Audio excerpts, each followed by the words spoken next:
Polisi sudah menggelar rekonstruksi pembunuhan Brigadir Yosua dengan menghadirkan seluruh tersangka di rumah Verdi Sambo.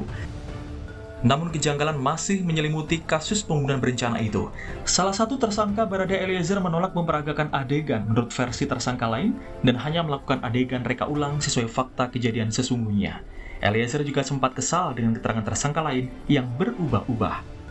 Saya kira cukup stabil masih, ya. Ya, cuman dia agak jengkel misalnya keterangannya kok yang diberikan oleh rekan-rekan yang lain itu berbeda. Itu dianggap itu ya seolah-olah dibikin lah gitu. Ada beberapa adegan yang sepertinya disangkal oleh tersangka yang lain gitu loh. Ya itu dia kesal, tetapi itu kan wajar saja. Tersangka kan berhak untuk menyangkal. Meski demikian, kuasa hukum Barada Eliezer Roni Talapesi menyatakan Barada Eliezer menjawab pertanyaan penyidik secara konsisten sesuai dengan BAP tanpa mengetahui motif pembunuhan Yosua karena hanya melaksanakan perintah. Supaya klien kami ini tetap stabil, fokus, dan menjaga independensi. Jadi tadi dipisah ruangan, kita melalui Zoom, tetapi yang lainnya kan di ruangan yang lain, tatap muka. Tidak hanya itu, kejanggalan juga masih terjadi di antaranya temuan dugaan kekerasan seksual oleh Komnas HAM dan Komnas Perempuan. Komnas Perempuan menyatakan Putri Chandrawati terindikasi mengalami trauma akibat kekerasan seksual. Indikasi trauma terlihat saat istri mantan Kadif Propam Irjen Verdi Sambo itu memberikan keterangan terhadap Komnas Perempuan. Kami menanyakan peristiwa kekerasan seksual di Magelang. Ini menunjukkan Ibu P masih mengalami trauma ketika mengingat peristiwa sesungguhnya yang terjadi di Magelang. Sementara itu, Ketua Komnas HAM Ahmad Taufan Damanik mengingatkan Polri untuk mencari bukti yang kuat demi menjerat Verdi Sambo dalam kasus pembunuhan berencana Brigadir Yosua. Bukti balistik tadi, kita menemukan bahwa temuan balistik itu lebih dari satu yang jelas. Jadi tidak mungkin satu senjata. Berarti bisa dua, kan gitu kita munculkan. Bisa saja tiga. Tapi yang paling penting dari pernyataan itu adalah bagaimana penyidik maupun nanti penuntut itu mencari bukti-bukti yang kuat untuk memastikan siapa pelakunya. Kalau dia bukan sendirian, berarti siapa lagi? Di luar kejanggalan dan fakta yang ada, kasus kematian Yosua masih menyisakan banyak pekerjaan Polri. Perbedaan keterangan tersangka, dugaan pelecehan seksual, hingga banyaknya polisi yang terseret kasus Sambo. Tim Liputan, Kompas TV.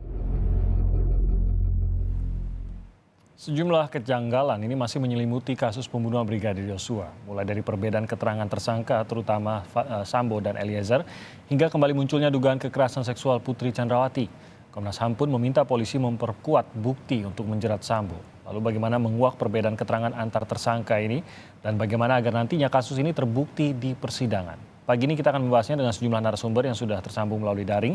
Ada kuasa hukum dari Barada Eliezer, ada Mas Roni Talapesi, ada juga pakar hukum pidana Asep Iwan Iriawan dan juga anggota Kompolnas Pak Yusuf Warsim. Selamat pagi Pak Yusuf, Kang Asep dan juga Mas Roni. Selamat pagi Pak Timothy. Terima kasih sudah bergabung bersama kami. Saya langsung ke Mas Roni. Siapkah klien Anda menghadapi perbedaan keterangan ini dan apa yang akan bisa memperkuat posisi Barada Eliezer, klien Anda, untuk meyakinkan khususnya di hadapan hakim nanti bahwa keterangan yang ia berikan adalah keterangan yang sebenar-benarnya meskipun berbeda dengan keterangan khususnya Verdi Sambo? Pak Timothy, memang kan perlu kita sampaikan bahwa klien saya ini adalah klien yang merupakan saksi mahkota. Jadi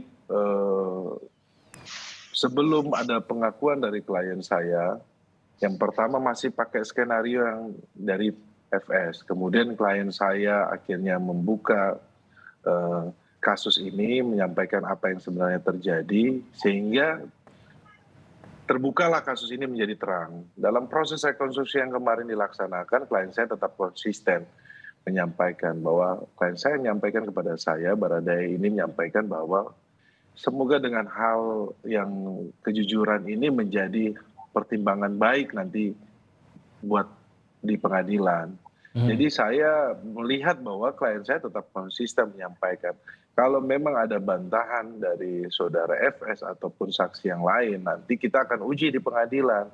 Tapi kalau kan ada yang akan menjadi saksi untuk terdakwa yang lain, ada yang menjadi kesaksian untuk terdakwa lain. Nah, nanti kesaksian ini akan kita uji. Kalau memang kesaksiannya ini kesaksian yang tidak jujur, nah itu juga pun kan ada sanksinya gitu, ada ancamannya. Nanti kita lihat seperti apa. Tapi pada prinsipnya gini Pak Timothy, klien saya sudah konsisten menyampaikan apa adanya, berharap bahwa dengan kejujurannya ini akan menjadi pertimbangan nanti ke depannya di pengadilan. Seperti itu. Bahwa klien Anda mengatakan yang sebenar-benarnya itu satu hal, tapi bagaimanapun juga kan harus bisa dibuktikan di hadapan hukumnya itu, Mas Roni. Tidakkah ini juga menjadi sesuatu yang bisa saja, meskipun klien Anda sudah jujur, tapi kalau tidak bisa dibuktikan, maka tidak bisa dijadikan pertimbangan juga dalam pengadilan nanti? Iya Pak Timothy, tentunya pasti penyidik bekerja secara profesional, bekerja berdasarkan juga pun dari ahli ataupun petunjuk yang lainnya ya. Jadi saya pikir bahwa bukan hanya dari keterangan saksi.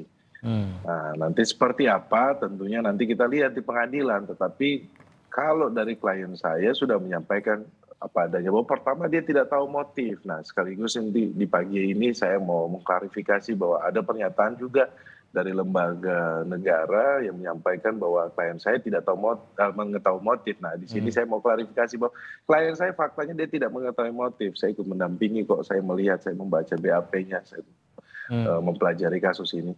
Jadi saya minta kepada para pihak, tolong untuk menahan diri, jangan memberikan statement-statement yang akhirnya merugikan Baradae ini gitu loh. Itu yang saya sangat sayangkan, ada yang mengambil kesempatan ini untuk memberikan statement-statement yang akhirnya merugikan klien saya. Semoga kedepannya ini jangan berkomentar yang bukan berdasarkan fakta atau mereka mengetahui kasus ini secara persis gitu loh. Jadi tolonglah tahan diri juga gitu. Oke, saya ke Pak Yusuf.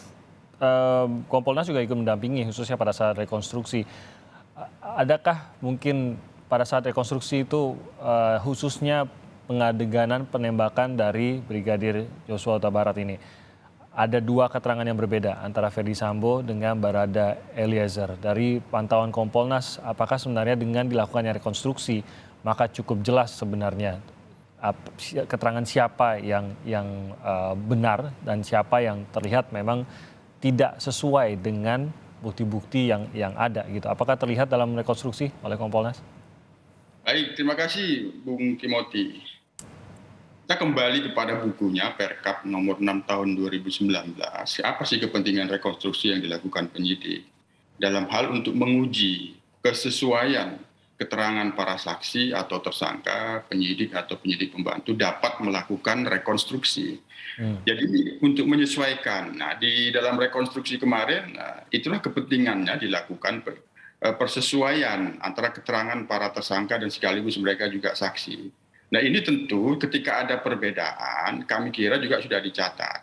Sementara memang di dalam sidang kode etik profesi Polri, FS sendiri kan itu mengajukan banding, kami lihat itu bagian dari strategi upaya untuk yang bersangkutan melakukan pembelaan diri karena ada hal yang juga disangkal dari keterangan Baradae. Tapi itu tidak masalah. Rekonstruksi kemarin itu kan ada animasi yang itu telah diedarkan, itu cukup jelas bagi kami Kompolnas di dalam melakukan pemantauan dan penilaian di dalam rekonstruksi, meskipun ada versi berbeda yang dilakukan oleh FS, itu yang ada di dalam rekonstruksi itu kan ada peristiwa penembakan. Sementara dalam animasi yang kemarin itu yang sudah beredar itu dalam rekonstruksi itu merupakan rekonstruksi yang berdasarkan keterangan BAP daripada saksi Baradae. Tentu kami berharap di dalam pantauan ke depan agar proses ini segera pada saat ini P19 segera P20 dan P21 nantinya kami berharap tetap dilakukan perlindungan darurat terhadap saksi Baradae sehingga tetap konsisten di dalam memberikan kesaksian di pengadilan. Di dalam pembuktian kan tidak hanya keterangan saksi, tapi ada alat bukti lain. Ketika penyidik menetapkan FS sebagai tersangka, itu tentu didasarkan kepada minimal 2 alat bukti. Ada CCTV, misalnya ada uji balistik dan sebagainya. Kami kira dalam pembuktian nanti tidak hanya berdasarkan keterangan saksi Baradae. Hanya tentu kita berharap bahwa Baradae tetap konsisten, perlindungan darurat tetap diberikan kepada yang bersangkutan. Ini Bung Timothy. Nah, kalau tadi Anda mengungkit mengenai sidang etik, apakah keterangan di dalam sidang etik, keputusan dalam sidang etik itu nantinya akan berpengaruhkah kepada sidang kasus pembunuhannya itu sendiri? Apakah menjadi pertimbangan juga kah? Terkait dengan tuntutan dan sangkaan di dalam sidang kode etik kan tidak pada fokus dalam peristiwa penembakan yang itu terkait dengan dugaan tindak pidana, tapi bagaimana terkait dengan dugaan pelanggaran kode etik, yang salah satunya misalnya perintah mengaburkan fakta, melakukan tidak profesional di dalam melakukan penyidikan, ada tembak-menembak yang dilatar belakangi oleh dugaan pelecehan seksual, ada permufakatan pelanggaran, jadi tidak fokus pada itu. Meskipun ada penyangkalan kan itu bagian dari nota pembelaan FS dan kami lihat itu bagian dari yang bersangkutan membela diri. Yang tersangka kan punya hak untuk membela diri sebagaimana diatur dalam KUHP. Kami lihat itu tidak ada masalah. Yang penting kami tetap memantau dan mengawasi penyidik tetap fokus, prioritas. Pada saat ini berkas P19 itu barangkali untuk kami dorong efektif untuk P20 dan selanjutnya P21, itu yang kita harapkan. Pembuktian yang akan lebih clear itu dan terang benderang tentu nantinya di pengadilan. Nah, pada saat rekonstruksi khususnya Pak Yusuf, titik perbedaan tersebut yaitu pada saat penembakan Brigadir Yosua, ini adakah hal lain yang akan bisa menerangkan siapa sebenarnya yang menembak, siapa saja yang menembak, dan terkait semua itu bisa dibuktikan atau tidak? Apakah hanya berdasarkan keterangan saja? Kalau kita lihat dari peristiwa tersebut, orang-orang yang hadir pada saat peristiwa itu terjadi, apakah akan hanya berdasarkan keterangan saja tampaknya, mau tidak mau, karena tidak ada CCTV, tidak ada hal lain, terutama kan ini terkait dengan detail dari kejadiannya, kronologi detail siapa yang datang belakangan, siapa yang hadir di situ, siapa yang menarik pelatuk duluan. Ini kan sangat-sangat detail, namun hanya berdasarkan ingatan dari tiap-tiap orang yang hadir di situ. Apakah benar-benar hanya berdasarkan ingatan dan keterangan saja nantinya? Ya, kan kemarin dalam rekonstruksi telah dilakukan persesuaian, diuji kesesuaian keterangan para saksi dan tersangka itu mulai dari rumah Magelang dan bagaimana merencanakannya itu kan juga direkonstruksi. Saksinya tetap sama.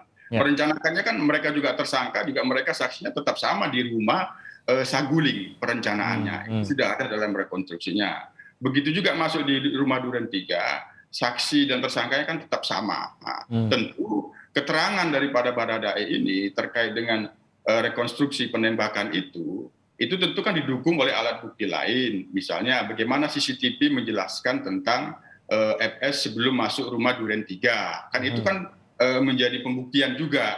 Terus terkait dengan perbedaan versi antara FS dan Baradae, misalnya terkait dengan posisi berdiri dan sebagainya, tapi bagi kami itu tidak signifikan. Yang penting di situ ada rekonstruksi penembakan. Apakah FS melakukan penembakan berdasarkan keterangan Baradae, nanti akan diuji di pengadilan. Apakah benar saksi lain juga tidak melihat, tentu itu kan konsistensinya kan akan dibuktikan di pengadilan. Akan digali oleh jaksa penuntut umum, begitu juga nanti oleh hakim ataupun kuasa hukum daripada tersangka lain. Barangkali itu yang perlu dilakukan pembuktian di pengadilan. Oke, saya ke Kang Asep.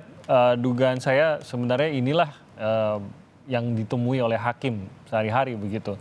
Adanya perbedaan keterangan antara baik itu antara tersangka dan saksi ataupun dengan sesama tersangka gitu. Nah, sebenarnya prosesnya bagaimana Kang Asep? Apakah selalu bisa dibuktikan siapa yang memberikan keterangan yang benarkah, atau memang dalam beberapa kasus pembuktian ini menjadi sulit karena minimnya barang bukti atau alat bukti, dan bisa saja tidak bisa dibuktikan dan akhirnya harus bisa diputuskan berdasarkan bukti-bukti yang mungkin tidak terlalu banyak, Kang Asep? Ya, jadi dasar di persidangan itu adalah dakwaan, bukan BAP. Di BAP itu terserah ABCD mau apapun gak ada urusan ya. Jadi dasar di pengadilan itu adalah dakwaan. Nah dakwaannya itu kan sekarang yang disangkakan pembunuhan baik 340 maupun subsidiar 338. Nah hakim itu akan berdasarkan minimum 2 alat bukti. Ada 5 alat bukti. Nah alat bukti tadi harus bersesuaian satu dengan yang lainnya. Nanti hakim akan menilai konsistensi tadi ya. Kalau nggak konsisten, ketahuan itu kan. Diatur 185 ayat 6. Jadi soal sekarang ABCD mau ngomong apapun nggak ada masalah, termasuk di rekonstruksi. Itu pasal 75 huruf itu pemeriksaan tempat kejadian itu hanya dasar ya sekali. Yang dibuktikan di persidangan itu tinggal membuktikan unsur 340 atau 338. Soal sekarang ada cerita ABCDE nggak ngaruh ya, karena yang dibuktikan masalah fakta persidangan. Bahkan ketika berbeda BAP dan fakta persidangan, KUHP mengatur pasal 163 sepanjang ada alasan. Jadi betul dikatakan Pak Yusuf maupun Mas Roni tadi. Jadi tinggal apakah bersesuaian atau tidak, konsistensi nggak di persidangan. Jadi hakim udah tahu dan sekarang itu kan mainannya tinggal membuktikan. Tadi sering saya katakan kan, barang siapa orang itu. Peran dari FS, peran dari RR, peran dari KM, PC, dan E. Tapi E catatan khusus ya, karena ada tetap perintah jabatan hal tertentu. Untuk E itu kliennya Mas Roni, nanti khusus itu lain pembahasannya.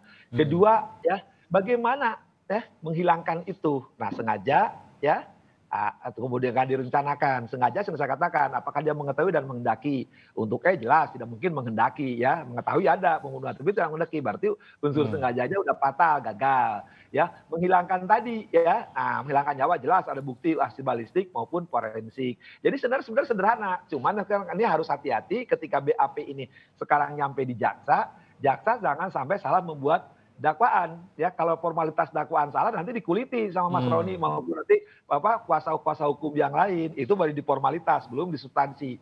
Karena hati-hati karena ini di dakwaannya subsidiar pasal 55 dan 56. 55 56 itu harus rinci. Nah, maka dakwaan itu kan harus 3 kata. Cermat, jelas, lengkap. Kalau nggak cermat, nggak jelas, nggak lengkap, secara formalitas nanti oleh Mas Roni ya untuk E tidak hanya formalitas, substansi juga nanti hati-hati loh. Itu karena saya sering saya katakan untuk E ini catatan tersendiri ya. Kalau FS, RR, KM jelas dari pernyataan-pernyataan kita kan selama ini sidang udah pindah ke media kan. Nah, di persidangan saya kira hakim nggak terlalu susah kalau dia ngomong nggak konsisten bersesuaian atau tidak. Kedua latar belakang dari yang bersangkutan kan ini perkara kan di split. Nanti misalkan untuk terdakwa E katakan contoh kan saksinya FS, KM, RR pasti konsisten. Kalau E ia melakukan cuma melakukan tadi perintah karena jabatan itu akan jadi rame nanti kan.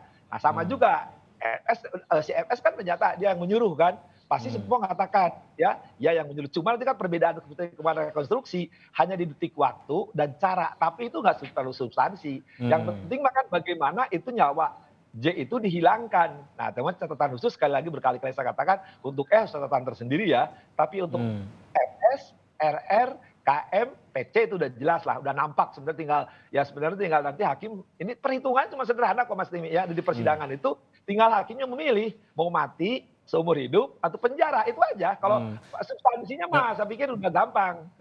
Kalau kita lihat bahwa keterangan dari FS sejauh ini justru menyatakan tidak melakukan penembakan. Mungkin beberapa pihak juga mengatakan ini upaya dari FS untuk terhindar dari tuduhan pembunuhan karena tidak menarik pelatuk juga, tidak melakukan pembunuhan. Bahkan harus dibuktikan juga apakah perencanaan tersebut datang dari FS, apakah dalangnya atau otaknya memang benar-benar FS. Benarkah kalau memang tidak bisa dibuktikan apabila FS ini menarik pelatuk atau tidak, maka pasalnya pun akan berbeda sehingga hukumannya pun akan berbeda, Kang Asep? Ya paling gampang kok. Ya memang tidak katakan udah ikutin aja maunya dia ya, kita konsisten untuk ya. Kalau dia nyuruh itu lebih patah, dia aktor intelektual. Kan nanti si sebagai saksi di perkaranya dia mengatakan saya menembak karena diperintah. Terbukti dan di tempat itu kan, di Duren 3 itu kan. Sederhana kok, apalagi itu dikaitkan dengan alat bukti yang lain gitu kan. Nah, apalagi kan pernyataan-pernyataan dia sejak dari Magelang, kemudian di rumah, kemudian dia kita beberapa CCTV, kemudian direktursi kemarin terlepas rekonstruksi dia menolak beberapa hal. Coba kalau katakanlah sekali lagi dia tidak menembak ya, tapi dia menghilangkan nyawa setelah melakukan nyuruh yang orang lain, diantaranya nyuruh E kan. Nah apalagi kalau nanti di persidangan terbukti dia telah melakukan, kan sering saya katakan juga apa dia lebih dulu melakukan ya sehingga E selanjutnya atau dia melanjutkan itu persoalan, tapi menghilangkan nyawa dia statusnya menyuruh fatal. Kalau dia menyuruh maka tidak tidak penting siapa yang pertama menembak gitu ya, Asep, selama memang benar memerintahkan gitu.